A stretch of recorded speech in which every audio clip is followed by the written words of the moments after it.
Today we will study how to implement lexical analyzer using Lex.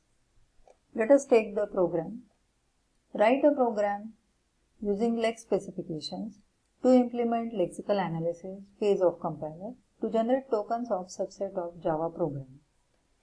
Let us give the name of the program token.l. Lex programs are generally written in a file whose extension is .l. Lex program consists of three sections.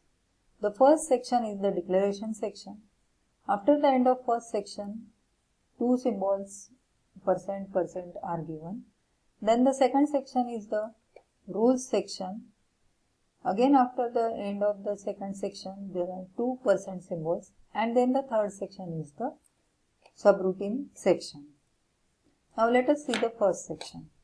In the first section of declaration, again there are two different parts. This part is for declaration of C statements. So percentage opening curly and percentage closing curly, these two symbols separate the C declaration. Here we have only used standard input-output functions of C. So we have given #include stdio.h. Then in the declaration section, to simplify the second section, we have given regular definitions here. So first regular definition is for letter, that indicates that any symbol which is capital letter between small a to z or capital A to Z, any one of these symbols will be denoted by letter. Similarly, what is digit? So any one digit between 0 to 9, we will term it as digit in the second section. These two regular definitions will help us to simplify the rules in the second section. Now after this, the second section starts. In the Lex program, the rules are written in the form of pattern and action. So in the Lex program, the patterns are written using the regular expression and action is a valid C statement. In the C, action is written within the curly brackets. In this case, action is only a printf statement. Then regular expressions are written using various meta characters to write the regular expression. For example, closure is used to denote 0 or more occurrences. Plus is used for to denote one or more occurrences. This is the OR symbol to combine two different regular expressions having the same actions, and so on. So let us see one by one. So in the second section, the first rule is written for the keywords.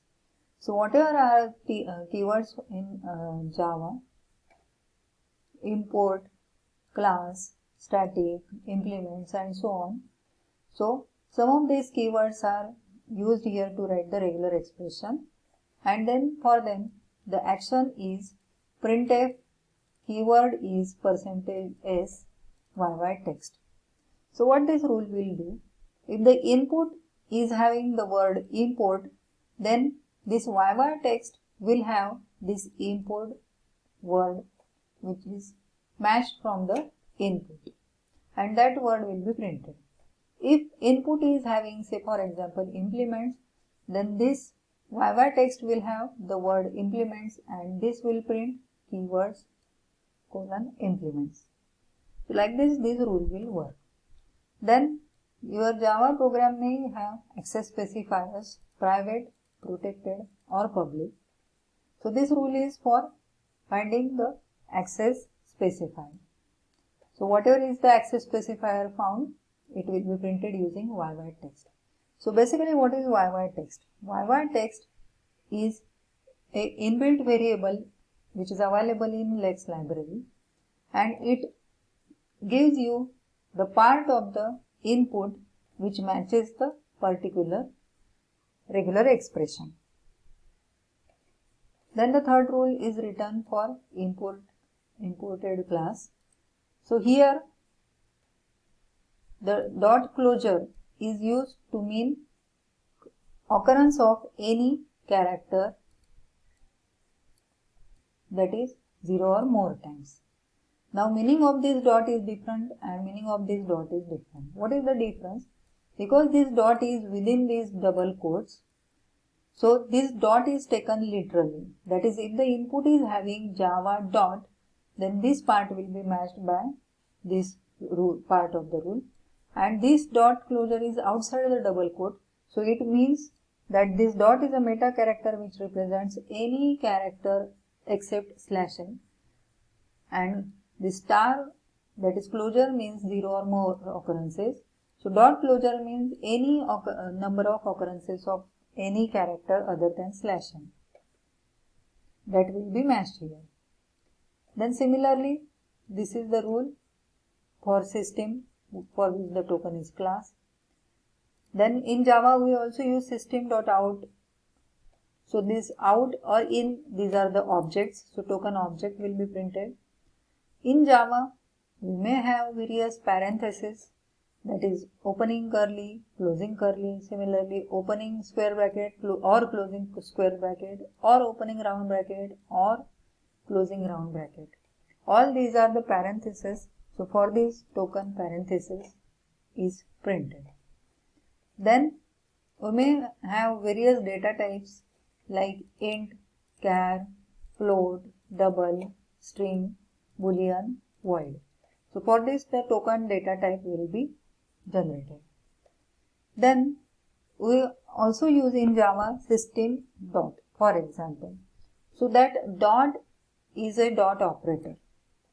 So whenever dot operator is present in the input, the token generated will be dot operator. Then in Java we may have single line comment. So how the single line comment is given in Java? It starts with these two slash symbols followed by any combination of characters. So that's why these characters are special characters, so they are given in the double quotes followed by dot closure, means these two symbols followed by any number of characters. Then in Java we may have multi-line comment. So multi-line comment always starts with /star. So these are also special characters, so they are given within the double quotes.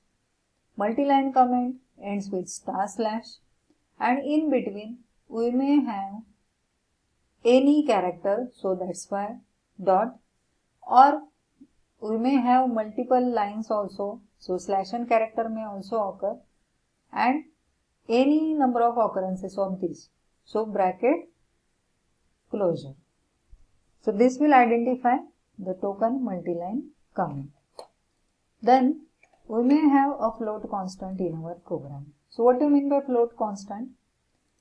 Any number of digits followed by a dot followed by at least one digit. That is, say 1.2 or 0.2 or 11.20. So this will, it is, if decimal point is present, then before that 0 digits are allowed, but if decimal point is there, after that at least one digit should be there. That's why it is positive closure here and it is only closure here. Then we may have integer constant, that is, say number equal to 0 or count equal to 10. So that's why it is digit closure as the regular expression. Then we may have string in our input program. So string is nothing but any number of characters in between double quotes. So but double quote is a special character which is used to write other regular expressions. But now here we don't want a double quote to write, we are not using double quote to write the regular expression, but we want this double quote to match the double quote in the input. So it should be preceded by this slash. So slash double quote will match opening double quote in the input. This will dot closure will match number of characters, and this slash double quote will match the ending double quote. So if this regular expression matches, then the token generated is the string. Then we may have character constant, that is if you are having character variable, say char, then char ch is equal to in single quote a. Like this it is initialized. It means it will start with single quote, it will end with single quote, and in between it will have exactly one letter. Then we may have identifier, that is variable declared in the Java program. So what is variable? How to declare identifier or variable? A letter followed by any combination of letter or digit, and closure because after that any number of combination of letters and digits are allowed. Then we may have function. So what is function? Function name is same as identifier. The rules to write are same, but function name is followed by these opening and closing brackets. That is, it may be either function call or it may be function definition. So how to differentiate this identifier, that particular variable is single identifier or it is name of the function? So you have to look ahead whether that identifier is followed by brackets, opening and closing brackets. So for this, this is the look ahead operator. So what is look ahead operator? It will check that this letter followed by letter or digit pattern is matched. After a match of this, it will check that is it followed by opening bracket, because opening brackets are used to write regular expression, but we want to match this part of regular expression to match the opening bracket in the input. So we have preceded the opening bracket by slash. So function name followed by opening bracket followed by dot closure, because in between you may have the parameter declaration of function, and then ending with the closing bracket. So again it is special character, so preceded by slash. So if particular variable name is followed by this part of the regular expression, then we will say that this is nothing but a function name. Otherwise it is simply an identifier. So this is the special character which is called as look ahead operator. So as the name is look ahead, it will only look the next part of the input, and if the next part of the input matches this particular regular expression, then only this part will be considered and this will be written by YY text. Then we may have delimiter in the program like comma, semicolon. In the program always you separate the statements by space, tab, /n, that is white spaces, but for this no action is taken, which is denoted by semicolon. So it will not take any action, it will do nothing. Then you may have assignment operator denoted by equal to. You may have arithmetic operators like minus, plus, star, slash and mod. Then you may have relational operators like less than, greater than, less than equal to, greater than equal to, double equal to, not equal to. You may have logical operators like logical or, logical and. So this is the end of the second section indicated by these two symbols. Then in the third section, subroutines are written. In the next program, you have to write the main function. Then in the main function, because our input we are taking from the file, so that file is having the name input file, so that is open using fopen in the read mode, that is given as input to the program. So that is denoted by yyIn is equal to file pointer. yyIn is an inbuilt variable which is going to which always points to the standard input device. So it will point to the input, and then we will call the yylex, which will generate the lexical analyzer. To run this program, you have to use these commands: lex token.l, cc lex.yy.c/a.out, and it will generate this output. Thank you.